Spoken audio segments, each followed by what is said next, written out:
We're back with our fun die-cut birthday card that will be featured in our April Paper Crafts issue. And today we're going to work on making the birthday cake. We've already created our foundation, laid out some pattern paper and the ribbon, and now we've just got to do our birthday cake and our candles.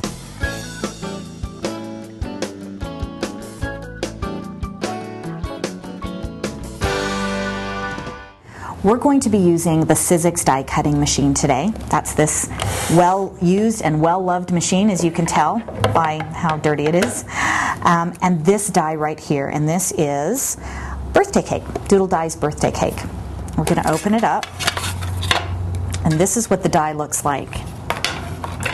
There's blades inside these markings, and as you press down on it, it's going to cut the paper out. We're going to start with this espresso. As you notice in the card, the bottom of the cake is with this brown cardstock. So I'm not even going to bother using my trimmer at this point because it just needs to be approximate.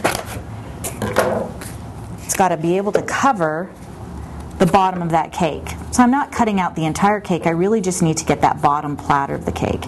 And I'm going to lay that over, and I like to do it this way, kind of upside down, because then I know my placement is right and I don't have any surprises. And then I'm going to take this is the base to it. I'm going to lay that over, kind of hold it together with my hands, flip it over,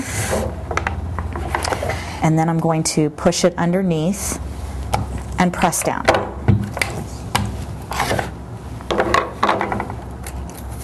And what I'm left with is the bottom of the cake.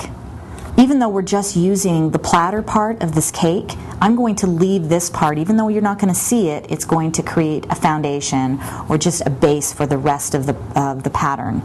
The next step is to cut this middle part of the cake.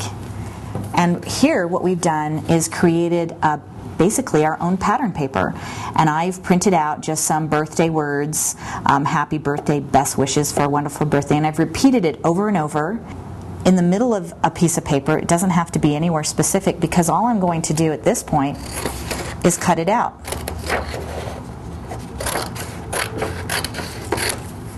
Making sure, of course, that my width does not exceed the width of my die. So sometimes I'll just lay it on like that.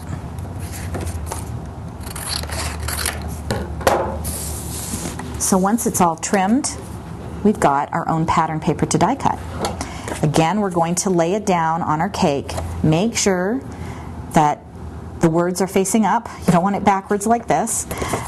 And if it does, you can just redo it. That's the great thing about paper, it's inexpensive. Again, laying our platform on top of it, holding it together, and running it through our die cutting machine. So I'll take it, press it. On this one, I actually have to move it forward a little bit because I need the entire piece of the cake. And that's what that is going to look like once it's cut out.